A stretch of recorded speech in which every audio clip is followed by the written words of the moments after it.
우리가 근래 살펴보고 있는 갈라디아서는 믿음과 율법에 대해서 아주 명확하게 잘 가르쳐 주고 있습니다. 명쾌하게 해석을 해놓고 있는데요. 핵심은 이겁니다. 율법 자체가 그 자체로서 나쁜 것은 아니다. 아니지만 한 사람의 죄인이 의롭게 되는 데 있어서 그 율법은 무익하다. 죄인은 율법이 아니라 믿음으로 의롭게 된다. 이신칭의를 얘기하고 있는 거죠. 믿음으로 의롭게 된다. 그러면 율법의 역할은 뭔가? 그래도 하나님이 필요하니까 모세를 통해 주신 것이고, 구약의 레위기 같은 거는 전체가 법전이잖아요. 어떻게 살아야 하는지. 그러면 레위기도 필요 없는 것이고 아무짝에도 별 필요 없는 것을 하나님이 주신 것인가? 오늘 갈라디아 지방의 그런 교회들에 있는 교인들을 좀 혼란스럽게 하는 것뿐인가? 그거는 아닙니다. 오늘 본문은 율법의 정확한 역할에 대해서 잘 말해주고 있습니다. 율법의 역할을 잘 살펴보면 그런대로 율법도 소중한 역할을 했구나라는 것을 잘 알 수가 있습니다. 먼저 23절을 보면은요, 믿음이 오기 전에 우리는 율법 아래 매인바 되고 계시될 믿음의 때까지 갇혔느니라. 율법에 매인바 되고라고 되어 있는데요, 어떤 번역본에는 율법의 감시를 받았으며 라고 되어 있습니다. 율법은 우리에게 넘어서는 안 될 그 영역을 딱 지정해 주죠. 그리고 그 영역을 넘어서는 순간 감시를 하죠. 그 안에서만 지내도록 합니다. 부정적인 의미에서는 갇혀 지내는 것이지만 긍정적인 면에서는 우리를 하나님이 정해주신 그 길로 가도록 가이드를 해주는 역할을 했습니다. 우리로 하여금 옳고 그름을 분별하게 하는 그런 역할이죠. 그래서 우리로 하여금 그릇된 길로 가지 않도록 붙잡아주는 그런 소중한 역할을 율법이 했습니다. 율법 준수가 지키고 안 지키고가 하나님과 나 사이의 그런 바른 관계의 지표였어요. 그런데 중요한 것은, 우리가 기억해야 할 것은, 율법의 이런 역할은 믿음이 오기 전까지라는 거예요. 믿음이 무엇인가? 믿음은 예수 그리스도를 말합니다. 이 땅에 인간의 몸을 입고 오신 하나님 그분, 예수 그리스도. 더 이상은 우리가 율법의 감시를 받을 필요가 없습니다. 율법에 매여 있을 필요도 없고요. 좀 인간적인 표현으로 쉽게 표현을 하자면, 이 율법과 예수님이 바통 터치를 한 거예요. 율법이 그 나름대로 역할을 하다가 예수님이 오신 이후에 바톤을 예수님께 건네는 거죠. 예수님과 율법이 하이파이브를 하는 겁니다. 수고했다 율법아, 그동안 잘했다, 너의 역할은 여기까지다, 이제부터 내 백성은 천국 갈 때까지 내가 책임진다. 24절에 가면 이 의미가 더 정확해지는데요, 24절에 보면 이같이 율법이 우리를 그리스도께로 인도하는 초등교사가 되어 우리로 하여금 믿음으로 말미암아 의롭다함을 얻게 하려 함이라. 이전 성경에는 몽학선생이라고 되어 있었죠. 초등교사로 번역되어 있는데요, 초등교사가 이 초등학교 선생님을 말하는 건 아니고요, 원어로는 파이다 고고스입니다. 이게 번역하기 좀 까다로운 것 같아요. 그래서 이 영어 성경마다 번역을 제각각 하고 있는데, NIV는 put in charge, 담당했다라고는 표현을 썼고요, 또 다른 성경은 튜터, 가정교사로 번역했고요, NLT라는 성경은 그래도 이게 좀 가장 잘 적절하게 번역해 놓는데, 가디언, 후견인이란 뜻이죠. 우리말로 후견인이라고 할 수 있습니다. 그렇다면 이 파이다 고고스가 로마 시대에 뭐 하는 사람이었냐? 집에서 일하는 여러 명의 종이 있었는데요, 그 중에 좀 똑똑한 종을 한 명 골라서 주인집 아들을 도와주게 합니다. 학교 오고 가는 길을 지켜주고요, 또 그 아이에게 예절을 가르칩니다. 예절을 잘 익힐 수 있도록. 학교 숙제를 도와주기는 하지만 그 자체로서 엄밀한 의미에서 교사는 아니었어요. 후견인이죠, 도와주는. 대부분의 주인집 아들들은 이 파이다 고고스를 좋아했습니다. 처음에는 이제 원망을 했어요. 자꾸 뭐 이렇게 하라고 시키고 그러니까 원망을 하다가 나중에는 이 정이 듭니다. 그래서 점점 그들을 좋아하게 되고, 그렇지만 아이가 성장해서는 더 이상 후견인이 필요 없게 되면 이 종들, 이 파이다고고스를 자유롭게 그동안 수고했다고 놓아주었다고 합니다. 율법의 역할을 규정할 때 우리가 분명히 알아야 할 것은 율법이 할 수 있는 게 있고요, 절대로 할 수 없는 게 있습니다. 율법은 절대로 우리를 의롭게 만들 수 없습니다. 그러나 우리를 의롭게 만드시는 주님께로 우리를 인도해 주는 역할은 할 수 있습니다. 그런데 갈라디아 교인들은 어리석게도 되지도 않는 그 율법 준수를 붙잡고 의롭게 되기를 바랬던 거예요.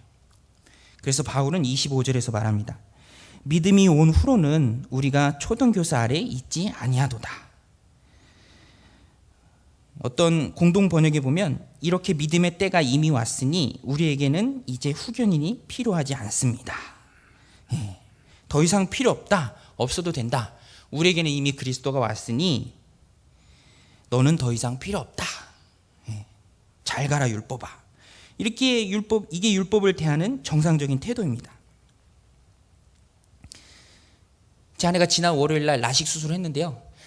이제 수술하기 앞서 간호사가 이것저것 이제 수술실 들어가기 전에 떼고 오라고 하더라고요. 근데 그 중에 하나가 안경이었습니다. 안경. 왜 안경을 벗고 오라고 할까 그랬는데 생각해 보니까 수술하고 난 후에는 잘 보이니까 안경이 필요 없는 거죠.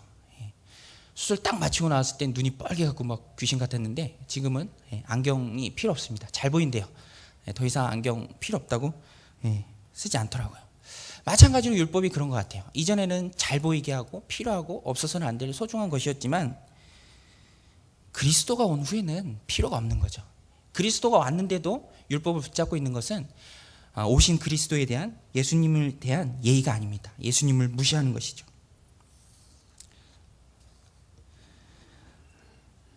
어, 26절에 보면은요, 너희가 다 믿음으로 말미암아 그리스도 예수 안에서 하나님의 아들이 되었으니. 여기에서의 믿음은 그리스도를 구세주로 믿는 믿음입니다. 사실 원래 우리는 모두가 예외 없이 하나님과의 그런 적대적인 관계 속에서 태어났습니다. 태생이 하나님과 함께 할 수 없는 그런 존재였어요. 하나님과 우리 사이에 아주 두터운 막힌 담이 있었습니다. 그래서 로마서 23장에 보면 3장 23절에 보면 모든 사람이 죄를 범하였음에 하나님의 영광에 이르지 못하더니. 가고는 쉽지만, 닿고 싶지만 짧아서 부족해서 닿을 수 없는 것. 우리 스스로는 도무지 하나님의 영광에 이를 길이 없었어요. 심각한 문제는 우리가 갖고 있지만 거기에 대한 해답은 우리에게 없었습니다. 그러나 예수님이 내 죄를 대신해서 죽으시고 또 부활하심으로 우리는 하나님께 나아갈 수 있는 길이 열렸습니다. 율법이 할 수 없는 일을 우리 주님이 하신 거예요. 우리 주님으로 인해서, 그리스도로 인해서 우리는 새 신분이 되었습니다. 바로 하나님의 아들이죠. 너희가 다 믿음으로 말미암아 그리스도 예수 안에서 하나님의 아들이 되었으니. 본질상 진노의 자녀였던 우리가 감히 하나님을 아버지라고 부를 수 없었던 우리가 하나님을 아버지라고 부를 수 있게 된 것입니다. 하나님과의 새로운 관계를 열어준 것은 율법이 아니라 예수 그리스도를 믿는 믿음이었습니다. 제가 20살 때 처음 면허를 땄는데요, 이제 저희 집에 1톤 화물차가 있었습니다. 그래서 가지고 나갔는데 그날이 눈이 오고 눈은 많이 녹았는데 군데군데 얼음이 있었던 날이에요. 초보라 아무것도 몰라서, 또 화물차는 아시겠지만 짐을 싣지 않으면 뒤가 굉장히 가볍습니다. 그래서 언덕길에서 미끄러져서 이 가드레일을 받았어요. 옹벽으로 된 가드레일이었는데 같이 타고 있던 친구 쪽 문짝이 잘 열리지 않을 만큼 이 앞이 많이 부서졌습니다. 저는 다치지 않았는데 그때부터 이제 걱정이 되는 거죠. 아버지한테 혼났다. 이거 어떻게 하면 좋을까? 어떻게 차를 다시 집으로 끌고 와서, 저희 집 2층 집이었는데 차를 세워놓고 저는 2층 제 방에서 다소곳이 앉아 있었습니다. 혼날 준비를 하고 다소곳이 앉아 있었는데 이제 아버지가 들어오신 거예요. 저기 현관문을 와장창 여는 소리가 들리더니 이제 계단을 얼른 뛰어 올라오셔서 이제 큰 눈으로 저를 확인하면서 너 어디 다친 데 없냐? 차가 저 모양이 됐는데 너 어디 다친 데 없어? 이렇게 제 안위를 먼저 물어보시더라고요. 저도 놀랐지만 옆에 있던 제 어머니도 놀라고 혼날 줄 알았는데 그게 부모의 마음인 것 같아요. 자녀의 마음. 저도 딸이 2명 있는데요. 이제 엄마 아빠라는 말을 첫째가 배우더니 그 다음에 배우는 말이 뭔가 했더니 소욕이 생겨서 그런지 내 거란 말을 배우더라고요. 이거 내 거, 이거 엄마 거, 이건 아빠 거. 근데 자기 게 제일 많아요. 다 자기 거래요. 뭘 사주든지 다 자기 거라고 합니다. 그런데 아무리 생각해봐도 그거는 그 아이 게 아니죠. 제가 열심히 벌어서 제 아내랑 같이 사준 것이지, 엄밀하게 따지면 네 게 아니라 아빠 거다. 하지만 저는 그 아이가 자기 거라고 주장하는 것을 인정해 줍니다. 야, 그래, 미안하다, 여기 있다. 그 아이가 자기 거라고 주장하는, 인정해 주는 나는 누구인가? 그 아이의 아버지죠. 엄밀히 따지면 자기 게 아닌데도 자기 거라고 우기면서 뺏어가면 우는 그 아이는 누구인가? 저의 딸입니다. 이처럼 우리는 예수 그리스도인에서 신분이 변한 존재입니다. 하나님을 감히 아버지라 부를 수 있고요. 언제든 무엇이든 당당하게 주님 앞에 나아가서 요구할 수 있는 자녀의 신분을 가진 자들이에요. 이게 율법으로는 죽었다 깨나도 안 되는 겁니다. 로마서에 보면 종의식과 자녀의식을 분명히 구분하고 있거든요. 종이 누군가요? 종. 언제나 불안한 게 종이에요. 잘해도, 그래서 칭찬을 한번 받아도 혹 실수해서 또 혼나지 않을까 노심초사하는 게 종이죠. 주인의 눈치 보고. 자녀는 누구입니까? 자녀. 우리들의 자녀. 엉터리 같이 살아도 늘 부모 앞에서 당당한 게 자녀입니다. 그것처럼 우리의 신분이 주님 앞에서 하나님의 자녀이고요. 우리를 그렇게 만든 것은 율법이 아니라 그리스도입니다. 그리스도를 믿는 믿음입니다. 또 바울은요, 27절에서 그리스도인의 하나님의 자녀가 된 사람을 옷 입는 것에 비유합니다. 27절에 보면 누구든지 그리스도와 합하기 위하여 세례를 받는 자는 그리스도로 옷 입었느니라. 주님을 마음에 모신 우리는 머리부터 발끝까지 이 그리스도라는 양복으로 쫙 빼입은 사람들입니다. 어떤 사람이 입은 옷은 그 사람의 존재를 규명해 줍니다. 군인들은 전투복을 입죠. 학생들은 교복을 입습니다. 마찬가지로 그리스도로 옷 입었다. 바울이 이렇게 표현을 썼는데요. 그리스도로 옷 입은 사람들은 그리스도인입니다. 누구든지 그리스도를 믿고 주로 고백하는 사람은 그리스도로 옷 입은 그리스도인입니다. 이 옷은 우리를 세상에서 하나님의 자녀들로서 정체성을 가지고 살게 하고요. 궁극적으로는 천국의 열쇠가 됩니다. 천국 유니폼 같은 거죠. 그 옷을 입고 있는 사람이 하나님 나라에 들어갈 수 있는 자격이 주어지는 것입니다. 28절에 보면 또 바울은 너희는 이라고 하는데요. 너희는 유대인이나 헬라인이나 종이나 자유인이나 남자나 여자나 다 그리스도 예수 안에서 하나이니라. 바울이 지칭한 너희는 갈라디아 지방 교회 교인들을 가리킵니다. 그곳의 교인들은 다양한 신분적 배경을 지니고 있었던 것 같아요. 하지만 그리스도로 옷 입은 자라면 거기에는 차별 없이 다 똑같다는 말씀입니다. 모두가 그리스도 안에서 하나라는 말입니다. 공동체를 하나로 묶어버리는 것. 한 명 한 명을, 각기 다른 한 명 한 명을 공동체로 하나로 묶어버리는 것은 이것 역시 율법이 할 수 없는 일입니다. 그리스도 안에서만 가능한 것이죠. 사실 세상은 우리를 줄 세우는 것 같아요. 학벌에 따라서, 받는 연봉에 따라서 우리를 줄 세웁니다. 그리고 세상 사람들은, 또 뭔가 좀 나은 사람들은 다른 사람들과 자신을 구별하는 걸 좋아하는 것 같아요. 상당히 배타적이죠. 어제 그저께 인터넷 뉴스를 보니까 어떤 벽보가 한 아파트에 붙었는데 신문 배달부나 우유 배달부는 승강기 이용하지 말라고 붙여놨더라고요. 승강기 전기세 많이 든다고. 참고로 그 아파트는 20층이었어요. 20층.